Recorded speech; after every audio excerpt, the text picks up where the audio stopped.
ہاں جی. میرے پیارے آقا السلام علیکم ورحمۃ اللہ وبرکاتہ. وعلیکم السلام.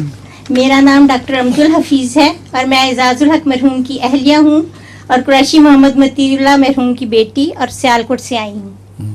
میرا سوال یہ ہے کہ بچے کی پیدائش کے ہفتہ بعد اس کے بال اتروائے جاتے ہیں.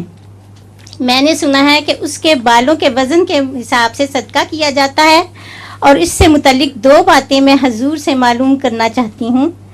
آج کل کے حساب سے یہ صدقہ کیا ہوگا؟ اور دوسری بات یہ کہ میں نے یہ بھی سنا ہے کہ یہ بال دریا میں بہا دیے جاتے ہیں.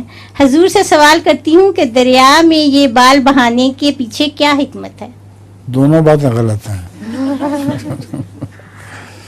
کسی کے بال کاٹنے کا وزن ان بیچارے بچے کے بالوں کا وزن کیا ہوگا؟ اس کے برابر صدقہ تو کچھ بھی نہ ہوا. اور بعضوں کے بال ہی پتلے پتلے ہوتے ہیں چھوٹے چھوٹے.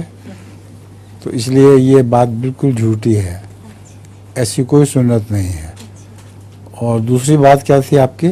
دریا میں بال دریا میں بالکل غلط ہے. اچھا جی. رسول اللہ علیہ وسلم کی طرف سے ہرگز یہ ثابت نہیں ہے. جی بہت بہتر، شکریہ، مہربانی حضور، جزاک اللہ. چلو جناب، عقیقے کی دعوت کر دینی چاہیے. جی عقیقے کی دعوت کر دینی چاہیے. جی بہت اچھا ہاں جی. جی.